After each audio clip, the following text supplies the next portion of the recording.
Olá, hoje nós vamos falar sobre vida e pensamento do filósofo Nietzsche. Volto já.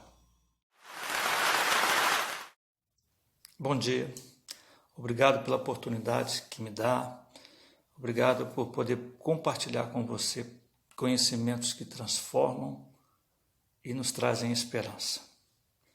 Bom, hoje nós vamos falar um pouco mais sobre vida e pensamento de Nietzsche. E falar de Nietzsche não é tão fácil assim. O cara foi um monstro, um vulto, um gigante da filosofia alemã no século XIX. E não é simples falar sobre Nietzsche. Era filólogo aquele que estuda língua, estuda a escrita, literatura de um povo, de uma etnia. Ele era filólogo, ele era poeta, compositor, crítico cultural, filósofo e conhecia teologia, psicologia e física. Era um pouquinho inteligente. O cara dominava alguns saberes e outros ele conhecia um pouco. Ele era pesquisador também. Era um cara que refletia, pensava, analisava sobre muitas questões de sua época, principalmente a religião, a cultura, a moral e o conceito de Deus. E antes de continuarmos, eu quero dizer para você que no próximo vídeo eu vou trazer aqui 4 motivos e razões que influenciaram o pensamento de Nietzsche sobre a religião, a moral, o conceito de Deus e a cultura de sua época. Bom, continuando.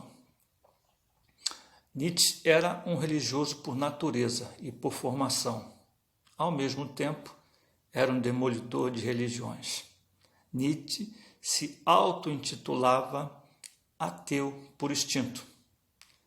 Tinha paixão pelo mundo grego, combatia o rigor germânico e o antissemitismo.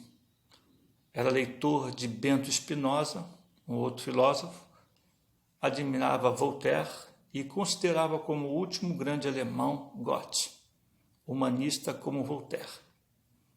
Falava por aforismo, sem a preocupação de elaborar conceitos e encadeá-los. Com 24 anos, Nietzsche assume a cadeira de filologia da universidade em que ele lecionava. O mais novo a ter alcançado essa cadeira em sua época foi Nietzsche. E agora vamos ao contexto de Nietzsche em sua época para a gente poder entender um pouco mais sobre Nietzsche. 3 eventos importantes marcaram a Alemanha no século XIX. O primeiro foi a Guerra da Libertação, que aconteceu em 1813 e 1815, a vitória dos aliados anglo-prussianos na Batalha de Waterloo, março de 1815, contra Napoleão. O segundo importante momento foi a Revolução de 1848, conhecida como a Primavera dos Povos. O golpe real moldou por muitas décadas um perfil autoritário à sociedade e à política alemã que se estendeu até 1945. E um terceiro momento foi a unificação alemã, que aconteceu em 1871, após a vitória sobre Napoleão III. A unificação serviu como grande impulso para a nação tornar-se a primeira potência econômica e militar da Europa. Nietzsche participou dessa guerra como enfermeiro, pôde contemplar os horrores de uma guerra. E a gente sabe que quando alguém participa de uma guerra, quando volta, não volta muito bem, né? Da cabeça, o miolo não fica, começa a sair do lugar. A gente volta com alguns parafusos frouxos. E Nietzsche participou desta guerra e foi dispensado por ter contraído difteria e disenteria e voltou então para o seu lar. Bom, eu quero deixar aqui duas máximas de Nietzsche que se encontram no livro Além do Bem e do Mal. Esse livro que eu que eu já fiz uma leitura, é este livro aqui, e ele tinha 42 anos de idade quando escreveu este livro, e possivelmente uns 20 anos já enfermo, bastante enfermo, doente. E ele deixou, e eu vou deixar aqui para vocês duas máximas de Nietzsche. Um está na página 90, a máxima 133, que ele diz assim: aquele que não sabe encontrar o caminho que conduz ao seu ideal vive de maneira mais superficial, mais arrogante que o homem sem ideal.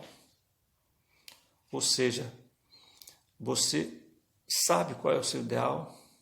Você está no caminho de buscar o seu ideal? Ou você vive uma vida sem ideal de qualquer maneira? Essa era uma máxima de Nietzsche. A outra máxima é a seguinte: o que se faz por amor sempre se faz além do bem e do mal. Reflita nisso. Espero que você tenha gostado desse pequeno fragmento da vida de Nietzsche. No próximo vídeo nós vamos ter muito mais. Participe conosco, dê a sua sugestão, traga um tema. Eu vou deixar esse vídeo nas notificações escritas, algumas coisas, né? Algumas observações, e espero que você continue conosco.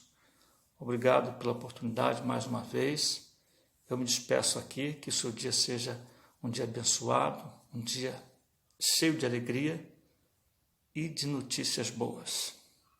Até uma próxima oportunidade, querendo Deus.